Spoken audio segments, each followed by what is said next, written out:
Ontem nós estudamos o conteúdo dos versículos 14 a 16 da primeira leitura de hoje, qual seja que a palavra de Deus destrói os conteúdos da consciência equivocada, mal, perversa, ainda no pensamento humano.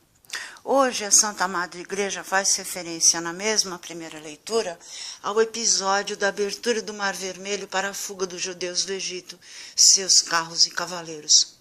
Ora, os fatos aconteceram segundo a disposição divina, para que em qualquer fundamento Deus pudesse estar vivo no pensamento do cristão. Por isso a leitura alegórica é tão importante. É deste modo que unimos a história à filosofia da nossa alma, e assim poderemos resolver nossos problemas internos para agirmos com a força e o Espírito de Deus no mundo. O mar é a água da consciência com o sal da palavra. A alma é a terra firme, e os judeus escravos no Egito são a consciência de ser escravo de uma crença, já tendo em outra consciência fé em Deus. Os egípcios são as porções de espírito mal que nos movem e mantêm a má consciência da crença em qualquer coisa que não seja o Deus vivo. Quando Deus ordena que o mar se abra em dois e a terra firme apareça, um mistério se revela à alma. A alma é silêncio. A alma é um lugar de reflexão. É um reflexo da calma e da paz. A terra firme é um lugar na mente, na res pensante, para fazer reflexão. A consciência da palavra revela um segundo mistério. O espírito é capaz de mover-se, de transformar-se pelo pensamento da alma ligada à recepção dos sentidos do corpo. Se antes éramos serpentes do Egito, na passagem pela alma, enquanto o mar espera dividido em dois, somos cordeiros obedientes e corremos como cavalos alegres, porque fazemos silêncio enquanto refletimos. Eu chamo a atenção para o Salmo 38, versículo 14, eu cito: "E eu, como surdo, não escuto, fico mudo e não abro a boca. Sou como alguém que não ouve, que nada pode replicar. É por ti, Senhor, que eu espero. Senhor meu Deus, tu me responderás." Chamo a atenção também para o versículo 2 do Salmo 39. Eu disse: "Vou vigiar a minha conduta para não pecar com a língua. Vou tapar com mordaça a minha boca quando o injusto estiver presente." E também eu chamo a atenção para o Salmo 5, Salmo 4, versículo 5. "Tremam e não pequem, reflitam no silêncio do leito."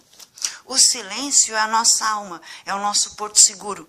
Todo barulho produzido pelos maus pensamentos, maus raciocínios e equívocos é afogado pelo mar da consciência da palavra de Deus. Os pecados que iríamos cometer, se não dessemos razão ao silêncio, não seriam todos afogados. Carros, cavalos e cavaleiros dos egípcios foram afogados à medida que damos razão ao silêncio e nos quedamos na alma. Numa leitura histórica, digo que de fato os espíritos emperraram as rodas dos carros dos egípcios, os espíritos dos cavalos obedientes pararam de conduzir os egípcios no meio da terra firme do mar, e a ordem de Deus, o espírito do mar encerrou os perseguidores nas águas do Mar Morto. Essa leitura concorda com as escrituras no livro da Sabedoria 13, versículos de 1 a 4, que foi a leitura escolhida para ontem, e concorda com a leitura escolhida para hoje, o mesmo livro da Sabedoria, versículos 19 e 6. "Então a criação inteira, obediente às tuas ordens, foi de novo remodelada em cada espécie de seres, para que teus filhos fossem preservados de todo perigo." Ela também concorda com a minha vida de profeta, que acontece comigo hoje, quando os espíritos que movem as crianças, as pessoas já é mais difícil, né? Só quando elas estão distraídas. Todos transmitem mensagens para mim, mensagens das pessoas que estão presas no mesmo vício, na mesma neurose. Também pode ser encontrado no futebol, quando eu faço alguma profecia, dou algum palpite sobre o resultado de algum jogo e realmente acontece, é porque o Espírito está movendo o jogador. Também é uma leitura importante e eu prefiro todas as leituras que tornam viva a nossa conversa com o Pai de poder, Jesus Cristo, Filho de Deus. Eu chamo a atenção para o Salmo de Resposta, versículo 43. Fez sair com grande júbilo o seu povo e seus eleitos entre gritos de alegria. Essa alegria de estar liberto da perseguição dos cavaleiros egípcios é a alegria de estarmos livres das nossas más consciências, os maus apelos, um mau apelo que nos persegue, sob a ordem e ciência de Deus, sob a ordem, sim, porque no versículo 16 e 17 do Salmo 9 eu cito, está escrito: os povos caíram na cova que fizeram, no laço que ocultaram, prenderam o pé.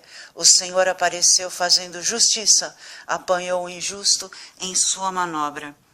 Então, essa perseguição alegorizada pelos egípcios, que é a perseguição dos nossos maus pensamentos, dos nossos vícios, que nos apelam para que nós cometamos os mesmos erros, também se reflete no Evangelho de hoje, versículos 2 a 5, quando, numa leitura alegórica, o nosso juízo mau tem de ceder a um apelo de uma consciência nossa por autocrítica. Aqui, numa cidade havia um juiz que não temia Deus e não respeitava homem algum. Na mesma cidade havia uma viúva que vinha à procura do juiz pedindo: faze-me justiça contra o meu adversário. Durante muito tempo o juiz se recusou. Por fim ele pensou: eu não temo a Deus e não respeito homem algum. Mas esta viúva já está me aborrecendo. Vou fazer-lhe justiça para que ela não venha agredir-me.